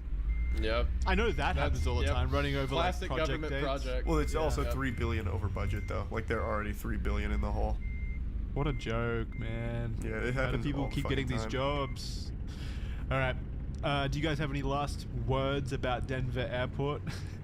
Yeah, I think it's a hub of evil, most likely. Yep. That's a spirit. Did it live Another up? convert. Did it live up to the hype, Charlie? Yo, Well, I didn't know there was yo, hype. yo, yo, yo, From yo, one yo. guy. I guess that guy was right. What This is shit was crazy. happening? It's such a stupid conspiracy. I was so Yo, excited going into yo, it, yo, and I've yo. never felt more disappointed when it comes to conspiracy that this is what it was. Well, this is the Just majority a of few them. symbols. It's literally finding messages in your cereal box. Like it's nothing. It's What literally is nothing for most of causing these. Yeah, I love a lot of it though. I love the Lucifer, the Nazi swastika, and the paintings and stuff like that. I do like a lot of what was there. It's just Very fun. breaking. All right, last minute words from you guys.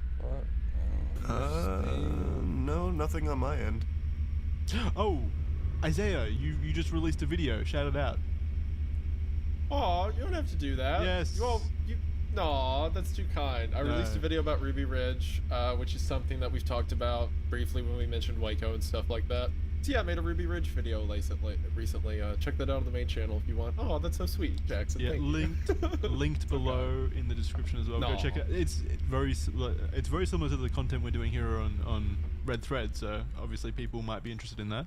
So go check That's it very out. kind. Thank you. Other than that, thank you What- everyone for tuning in to hear about Denver Airport. You may have noticed that this episode came out only a week after the last episode. That's a conspiracy in of itself on its own. So do some digging and find out what that means. Yeah, it's going weekly for the foreseeable future. We're enjoying doing this so much. So So we are announcing it. We're officially saying it now. That Yeah, we yeah, are yeah. weekly.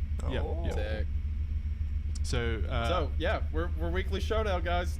Thanks to your all support. Thanks to how kind you guys have been. The support you've given has afforded us the opportunity to be able to do it weekly. Like, it makes sense to put that time into it. Yeah. And that really does mean the world. Thank you all so much. for Thanks that. everybody. thank you so much for watching. We'll see you next week on the Red Thread. Bye everyone. Bye-bye. See ya, man.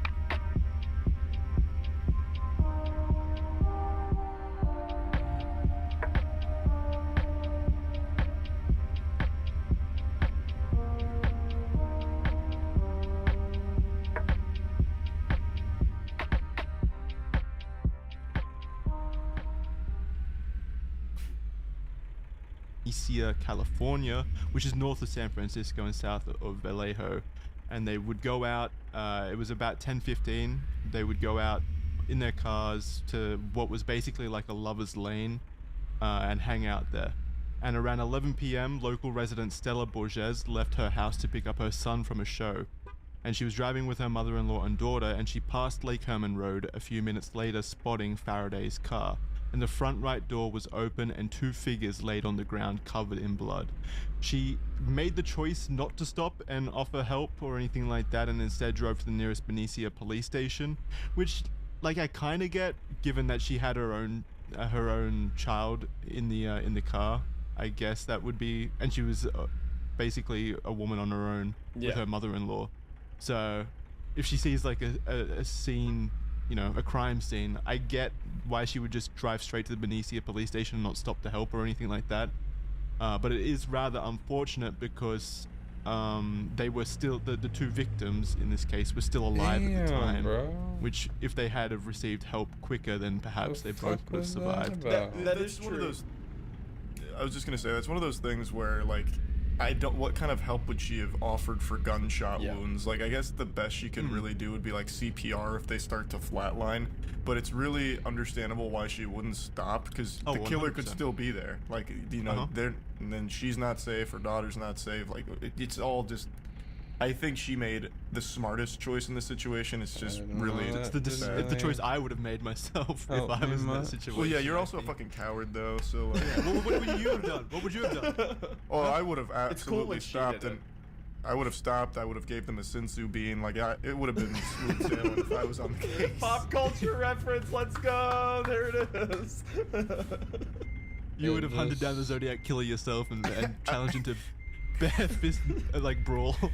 Put down the gun. It's time for some pugilistic combat. Which way did he go? Point him out to me. Yeah, Would have followed Charlotte his track. gets out Won't of the let me car. There's exit. like a girl bleeding on the floor. Where is he? Speak. There's no time. Drops her, Just runs into rushes the woods. after the case. Yeah, he's never seen again What the either. fuck is that? You wouldn't act to help them out. You'd be after the hunt yourself. Also, like in 1968, Hey, it wasn't take that. as common knowledge as it is now, unless she was Fuck like a was nurse or that something, about like, bullshit? oh well, if someone has a bleeding wound, put apply pressure, stuff like that. All that would have done in 68 Did I go the is wrong keep her from fucking getting way? help, because it's not like she could have called the police from there. So yeah, I think she Stay did the right right. thing driving away. And once That's again, a- as yeah. mentioned, the killer could still be there. Absolutely. Like, I'm not saying all of this to blame her or anything. I'm just saying it is unfortunate because they were still alive. I can't gotta believe you blamed this woman for the I think death it's of in the these middle two. of a Coward. Absurd. No, for example, like if she had, I don't know, dragged the bodies over and put them in her car and like drove them to the Benicia police station with her, then Yeah, like that's what I 25 would've minutes would done. have been saved. That's what I would Yeah. have done. Yeah. I would have stolen the bodies, yeah. Yeah. I'd have been like, I'm just saying it's together. One side.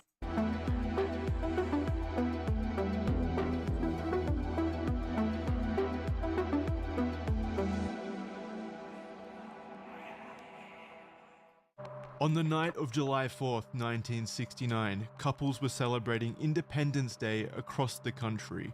The same was true in Blue Rock Springs in Vallejo, California, where lovebirds drove to secluded spots to watch the fireworks crackle over the night sky in relative peace while they shared a moment together. One such moment was being shared by Michael Magoo and Darlene Ferrin, who were parked in their car in an isolated and empty spot at the park. Some teenagers fuck, having I just left left as they had found their spot. They sat in the leather seats and began to talk to one another, their conversation broken by a car entering the park along the road behind them. The two watched as it rolled forward until it stopped behind their car. They looked back, Michael with confusion and Darlene with fear. The headlights were bright and the engine was rumbling idly. The darkness made it impossible to see inside. It lingered for an eternity until the engine kicked in and the car sputtered forward. Relief came immediately as they watched the car leave the park through the winding road. It was probably just someone who was lost, they rationalized between themselves. It was only moments later that the car returned and the fear Stay crept right. back in louder And now. then continue The person straight. wasn't lost. The car rumbled behind them once more as a door opened and footsteps pushed forward to their own car. A bright light pierced their windows, blinding them both Stop. before glass shattered alongside the sound of deafening gunshots. The figure, a silhouette beyond the flashlight, fired into the car indiscriminately. As quickly as it started, it was over, and the figure walked to his car and drove calmly away from the scene. The figure would go on to be known by the public as the Zodiac Killer, a figure so enigmatic he still remains a mystery to this day, 50 years later. But this is just one of many stories from the Zodiac's case that we aim to explore in this week's episode of The Red Thread, the show where we cover cold cases, cryptids, conspiracies, and cults. I do like alliteration. I'm Jackson, and I'm joined by Isaiah and Charlie, and this is what we do. This is what we do. This episode is brought to you by our lovely sponsors at MeUndies, Adam and Eve, and AG1. You'll hear more about them later on in the show. And another very quick note before we start, boys. I just want to shout out that we have show notes in the description. I shouted this out last week, but I want to shout it out again.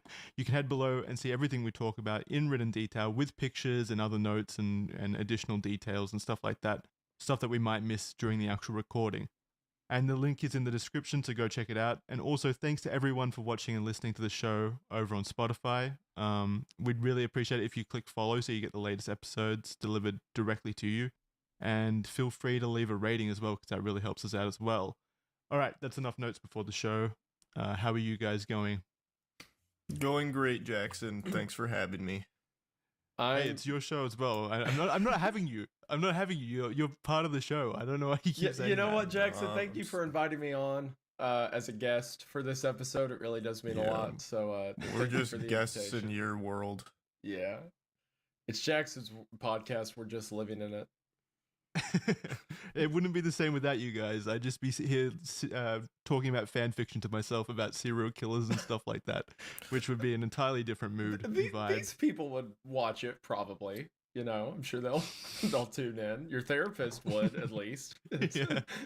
This time around, your intro wasn't really fanfic. It was just describing one of the murders. Yeah, after last week with the whole Jeffrey Epstein. I'm a little disappointed it wasn't in the first person, just to be honest. Like, I kind of wanted you to be like, you're on the ground, you look down in a puddle, you're the Zodiac Killer. Like... That's how you've evaded arrest these last 50 years. Yeah, it's you're the Zodiac Killer. Yeah, I don't know, I really didn't want to do that again, honestly. I didn't want to get too much into it like that. But yeah, it was more just a description of one of the actual events because I don't know. I find it interesting. Anyway, it is admittedly in better taste to not put you in the shoes of like murdered teenagers. So that's fair. Yeah, but then we lose the personality of it. It's a balancing act. That's true. All right, from the top, you're sitting in a car. Suddenly, you hear someone tap outside. You have to understand, Jackson. You can get more creative. Instead of putting you in the perspective of the killer or the victims, you could have done like a bystander, like a bird or something in a tree that witnessed it. Like you don't know what you're seeing, but you know it's not good. You are the local woodpecker on his way home to sit on some eggs. You just had a delicious breakfast of worms. You look over, a gunshot. You can't understand it because you are simply a bird. You know you must flee. You look over to see a human holding a really loud bird. Nothing makes sense. Yeah, I don't know. I'll get more creative with it next week. It was perfect. You're beautiful. Continue. I literally have it turned off. So the Zodiac, I'm sure you guys are both very aware of the Zodiac Killer. I don't think there's a single person out there that isn't at least somewhat aware of the Zodiac Killer. It's a very popular name. How much detail do you guys know? I definitely knew a lot more when I was in college because I watched a bunch of documentaries and movies on it and looked into it, but it's been a while, so I'm a little foggy on a lot of the specifics. Do you remember anything specific? So fucking stupid. Like in terms of who I thought it was? That or just like really specific elements of the case that jumped out at you that like you were interested in? Oh, well, yeah, of course, obviously the biggest one being like all the notes that got sent, but like in terms of who I thought it was, at the time I believe the one I was leaning mostly towards was Kane. Ah, okay. Interesting. Okay. Yeah, there's a lot of suspects that we'll get into down the line. There is a lot of suspects and a lot of different points to one or the other, so I'm interested in seeing where we differ on that. Isaiah, what do you What do you think? I think that the Zodiac Killer's one of the serial killers that I'm most familiar with. Like, I don't know if I could list off every name and date of the victims, but I know all the broad strokes of the killings. I know the number of victims. I know, like, what was included in the letters he sent. I always thought that the killer was Lee Allen. Okay. But it's been a while since I've Let's looked at it. Like, I try know this last year again. information came out that made a bunch of people say it was Gary Post, that I haven't looked at that much. So I could You be swayed, but I was kind of in the Lee Allen camp for a long time, I Like, remember. But yeah, I think I'm yeah. pretty familiar with the case. Yeah. is- Before we get into it, can we shout out the hit 2007 movie starring Jake Gyllenhaal and I think Robert Downey Jr. It's just called Zodiac by David Fincher. It's so I think that fucking was random. what started my Go interest in Zodiac. It's pretty. It takes some liberations. Like it's definitely like a dramatization and plays a bit loose and fast with the facts of the case, but it's still pretty accurate to what I read over the last research period for creating this document. It went Fantastic film. Yeah, if we're arguing it as like sort of a docu-series or whatever, it went a bit hard in the Lee Allen Go straight. camp. Like a lot of the scenes between the Oh, yeah. journalist and Lee Allen were fabricated. But as far as a film, great work. One of Turn I mean right. Fincher pretty much exclusively puts out bangers, but it's a great Yeah, film yeah. overall. It's one of his good works. Yeah, fantastic left. movie. I love Then rewatching turn it. It's a left. great watch. Definitely Yeah. recommend it to anyone out there who hasn't watched it. If you haven't watched it, Turn left. highly recommend go watch it. All right, so I figure the best way of tackling the Zodiac Killer, because there's just so many different details, is just to do a timeline, basically what we did for Jeffrey Epstein, where we'll just go over the murders as they happened. There's 5 specific cases or 5 specific murders that 100% confirmed to be the Zodiac, Stay which we're left. going to be focusing on in this episode. Otherwise, it would probably run for about 10 hours. So we needed to like cut down on a bit of the fat and make sure that we just stuck to what was the most conclusive information available to us.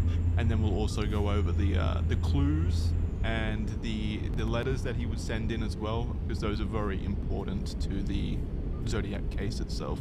And it's basically what gives it its entirely unique perspective or spin on the whole crime thing. Like he would send letters in to journalists and stuff like that, and that's why he was so well known. So the first such case or first murder was in December 20th, 1968, and it was the murder of Betty Lou Johnson and David Faraday. They were 17 and 16, and they chose the secluded Lake Herman Road in Benicia, California, which is north of San Francisco and south of Vallejo.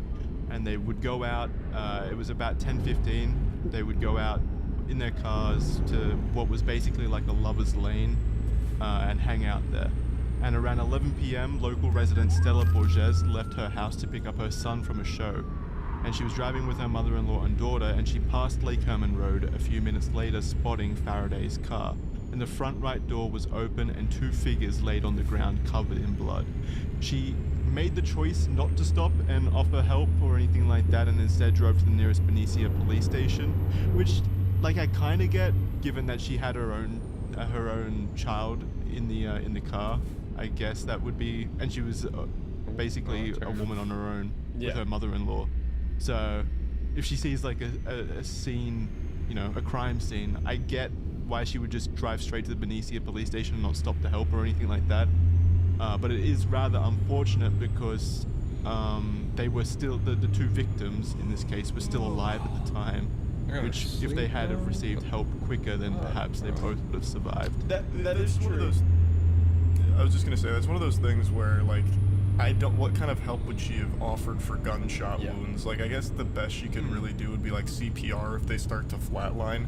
But it's really understandable why she wouldn't stop because the killer could 100%. still be there. Like you know, Uh-huh. and then she's not safe, her daughter's not safe. Like it's all just I think she made the smartest Stay choice in right. the situation. It's just Then really exit right. sad. It's the choice I would have made myself if I was in that situation. Well, yeah, you're also a fucking coward, though. So, What would you have done? What would you have done? well, I would have It's cool absolutely what she stopped. did. And Exit right. I would have stopped. I would have gave them a senzu bean. Like, it would have been smooth sailing if I was on the case. Pop culture reference. Let's go. There it is. Turn right.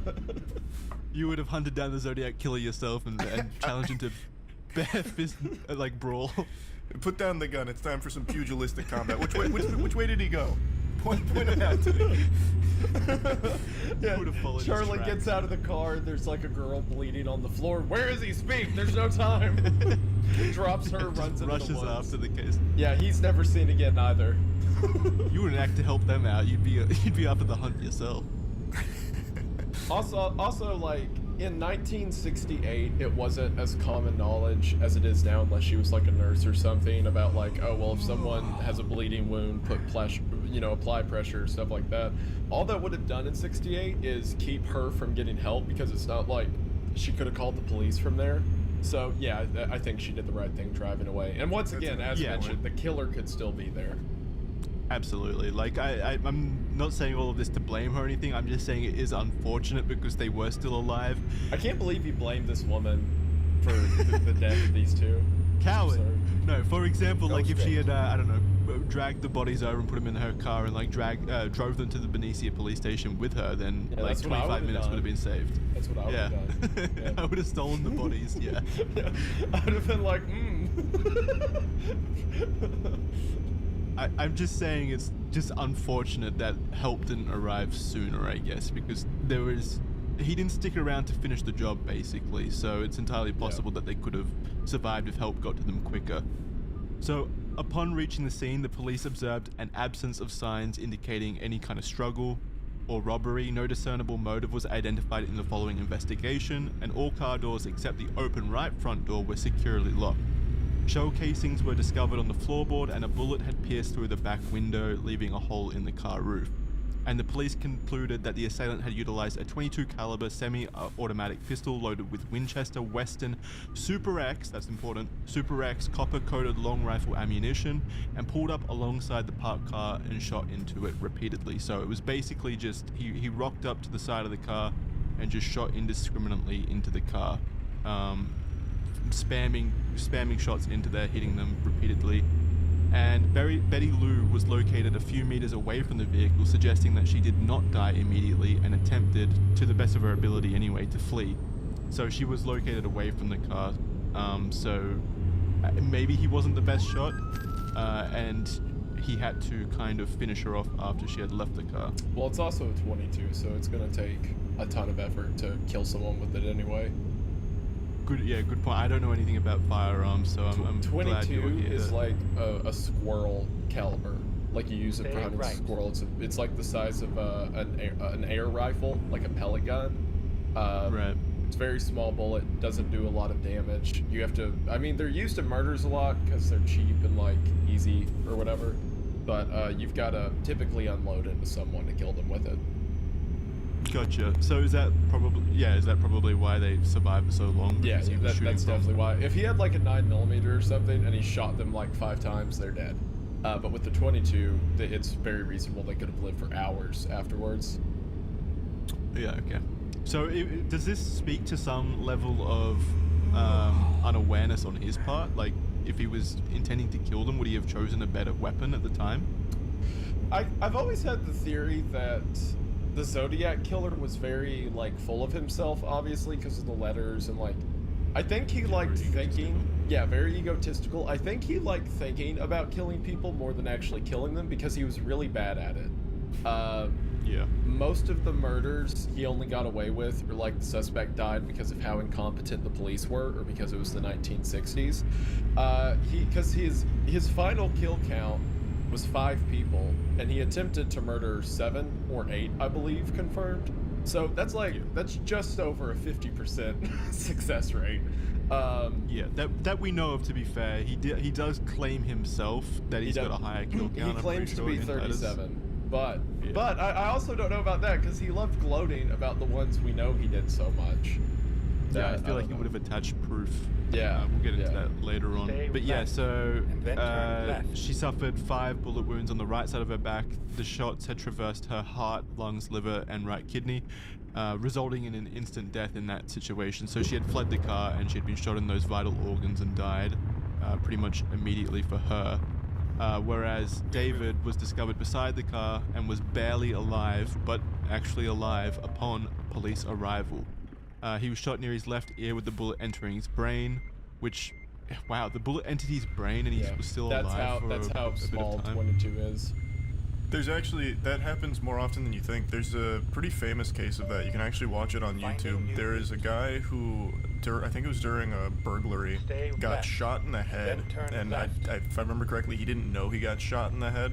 So he ended up going to the police came and they started interviewing him and they realized that he was a little out of it. And then the police investigator during the investigation looks and he said, like, did you hit your head? And he's like, no, not that I know of. And then he realized that he got shot in the head and he just had a bullet lodged in his brain the entire time. And he was totally lucid, having a conversation, just seemed a little off.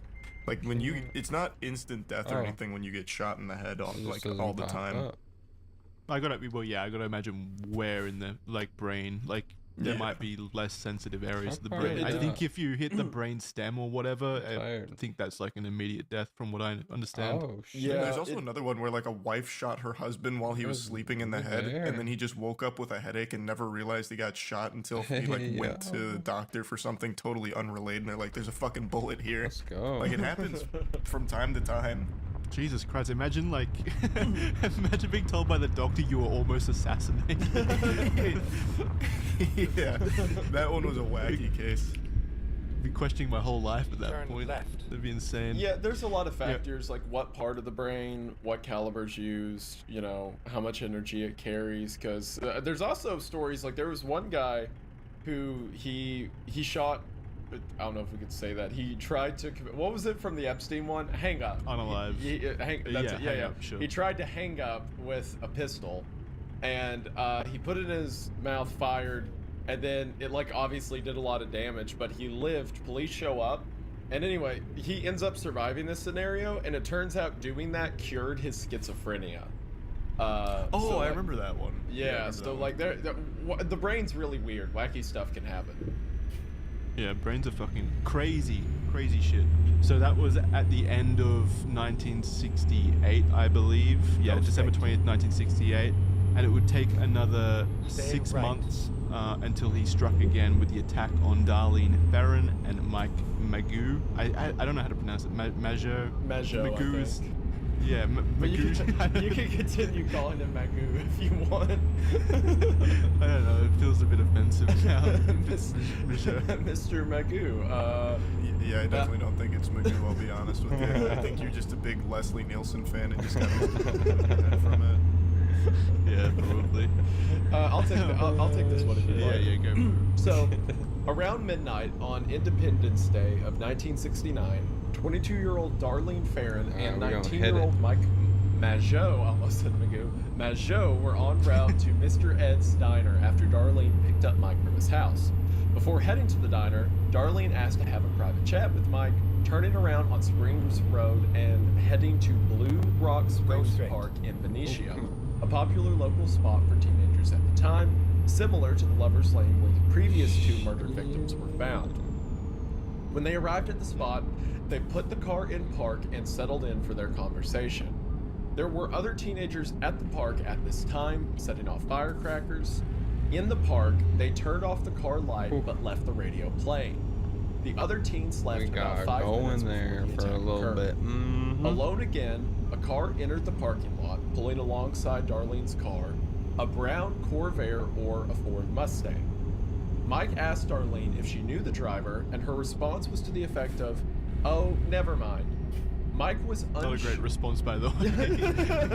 If I ask someone like, "Hey, do you know that guy?" and they go, "Oh, never mind," I'd be like, "What the fuck?" Just Like, give me a yes or a okay, no. well, I'm immediately weirded out. Yeah. Yeah. Hey, do you know this random guy who followed us to this like makeout location at night? No, Oh, don't worry about him. No. Mike was unsure Green. if she knew or didn't know the driver, but didn't press further. The car quickly left, heading south along Columbus Parkway towards Vallejo and Springs Road. Approximately 5 minutes later, it returned and parked at the rear of Darlene's car. A man emerged from the vehicle, carrying with him a high-powered flashlight along with a 9mm semi-automatic handgun. Believing the stranger was a policeman, Mike began searching for his ID. Suddenly, the stranger raised his gun and fired 5 shots through the car window, targeting Mike first. Some bullets tore through Mike's body and hit Darlene as well. Mike recalled hearing a muffling sound, suggesting the possibility of a silencer on the gun. However, local resident George Bryant, about 800 feet away, heard the gunshots. It is possible that due to the close proximity of the gunshots, Mike suffered temporary hearing loss and therefore thought the gun had a silencer. However, it is also possible that George Bryant had heard fireworks or firecrackers given the holiday. Wait, so Isaiah, have you ever had a gunshot go off like by your ears, Yes. like unprotected? Yeah. So what happens is you don't hear the gunshot that much. All of a sudden, your ears are ringing and everything's quieter. Obviously, you hear the gunshot, you hear the pop, but that muffling he's talking about was likely because he had never been around a gun getting fired near his face. So yeah, you immediately lose hearing, you know a pop happened, but mostly everything's dampened for a while after that. Right. So I don't think the Zodiac Killer ever used a silencer in any other cases. So I'm leaning towards the likelihood that it is that he just wasn't used to gunshots going off near his ears, and that's which why most he thought it people was are, a silencer. to be fair. Yeah, It was a new experience for him, as it would have been a lot of people. Now, one thing I will add is silencers aren't like movie quiet. The only time you get close to that's when you're using subsonic ammo. If you use regular caliber or regular velocity ammunition, like 9mm ammunition, through a suppressor, it will dampen the range that the shot is heard, but the bullet will still hit supersonic speeds and make the loud crack. So it will still sound like a gunshot up close. The silencer just tapers how far out or the visible flash of the gun going off. Turn So right. Right. so it's also true that he could have a suppressor, but it still sounds like a really loud gunshot close to it. So, but I am with you. Would you still get? So you would still get the effects of that hearing loss if a weapon with a silencer on it went off near you? You definitely would. Like for some calibers, like for example AR-15s that shoot 5.56, the bullet's going so fast that even with the suppressor on, you're not supposed to shoot it without hearing protection. Still, even with the silencer. Now 9mm is not that fast, or it's not that it doesn't have that much powder as a 5.56, so it's not to the same intensity. But I imagine if the muzzle is in your face when it's fired, you're still gonna get a hearing deafening. Now, I'm still with you in that I think a silencer wasn't used in any of the other crimes. He probably was just getting the muffling from the gun. But it is worth noting that both could be true. Basically. Yeah, it's possible. That was a nerd rant. I apologize. I'm continuing. Necessary information. With the sudden adrenaline rush, Mike pushed himself into the backseat of the car away from the immediate danger. In the process, a bullet entered his knee. Darlene was then shot on each arm and her back as she attempted to turn away. The attacker began walking back to his car but returned upon hearing Mike's moans of pain, shooting 2 additional bullets at each victim, totaling 9 shots fired. He then left the park towards Vallejo. Both Mike and George Bryant heard the killer drive away at high speed, but when the attacker later made a call, he claimed to have stayed under the speed limit. After I like how that's on the record. Like he's like, don't worry, I didn't break the speed limit. That's where he draws the line. I may have attempted murder back there, but you bet your sweet bippy I was obeying the road rules. You're not allowed to find me. He's on the phone with the police, and it's like, I killed 2 people. Did you speed away? No. Why would I do that? Stop it. After receiving reports of gunfire, officers Richard Hoffman and Ed Rust were the first to arrive on the scene that night.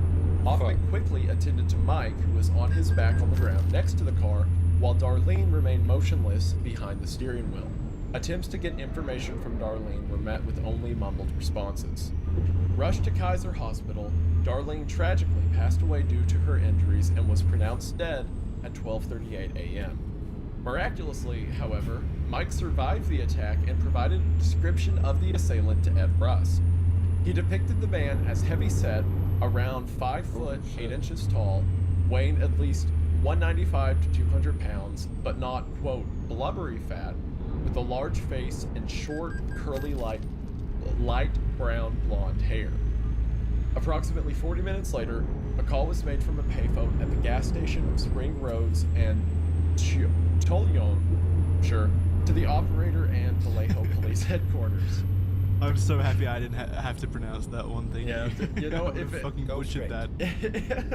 I'm sure I did, but I'll take one for the team. You typed it, so it's the least I could do.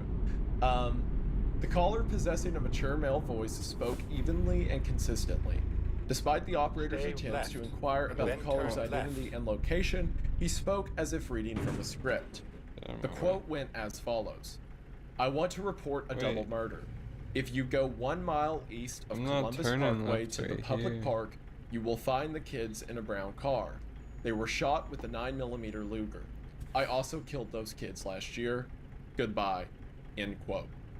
There's something about like the casual delivery of that. I also killed those kids last year.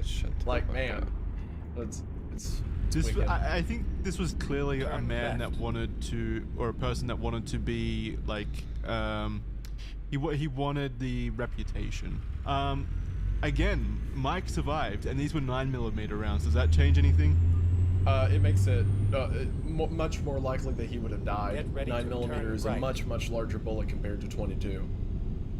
And he got shot like multiple times. Yeah, it is wild that he lived. 9mm is like the quote-unquote standard handgun size. Right. A lot of police in the U.S. use 40 caliber, but 9mm is a very popular handgun round for police. Like in the military, that's what their sidearms are. So yeah, it's really absurd that he lived being shot that many times. Incredibly lucky. I mean, he went back. The Zodiac Killer went back and double tapped basically after hearing him cry. So he got lucky twice, really, when you think about it. Because that second time he came back, I'm assuming he went there to really finish the job and make sure that he placed the bullet correctly or whatever. And still he survived. It's crazy. It is insane crazy that he lived. I also will mention, this is the last point of gun nerdism I'll bring up for this, that because he said the phrase 9mm Luger, most depictions of him have him with a literal World War II Luger. I'm pretty sure he was just specifying the caliber. 9mm Luger. 9mm Luger is the full name for 9x19 Parabellum, which is like the common 9mm round. But because he said the word Luger, a bunch of people think he uses like World War II weaponry. Which I don't think is true.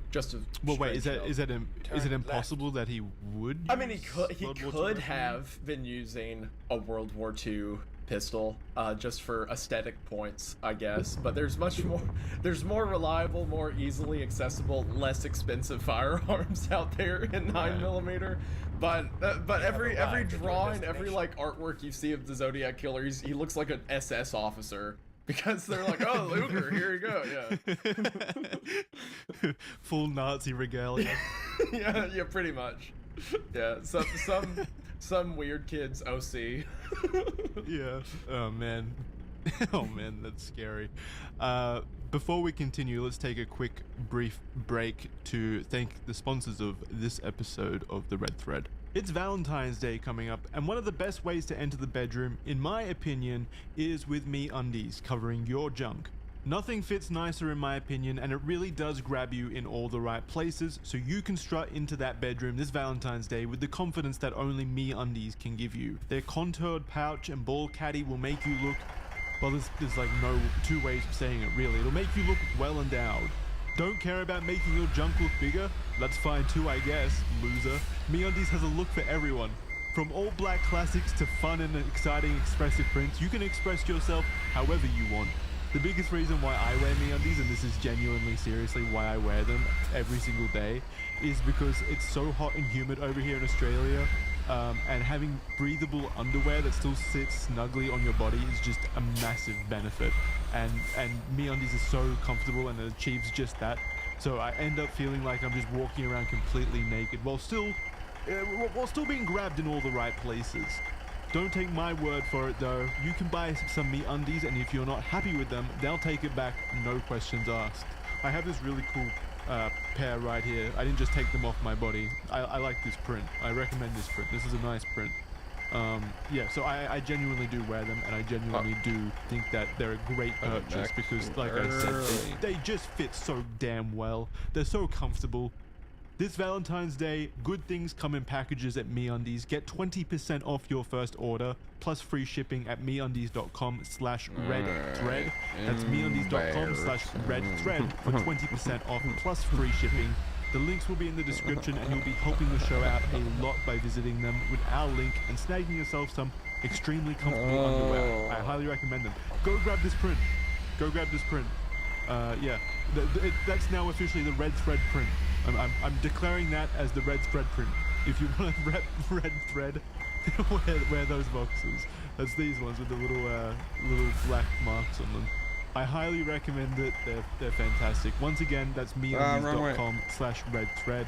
Thanks for sponsoring this episode, and thanks to everyone who checks them out and tries a pair. Now over to Charlie. Big thanks to Adam and Eve for sponsoring this episode of The Red Thread. I've talked about Adam and Eve for a long time. It's one of the best places you can go to find the largest assortment of sex toys available. Pretty much if you can think it, if you can dream it, you can find it on Adam and Eve's catalog. It's extraordinarily robust. It's got 24/7 customer service.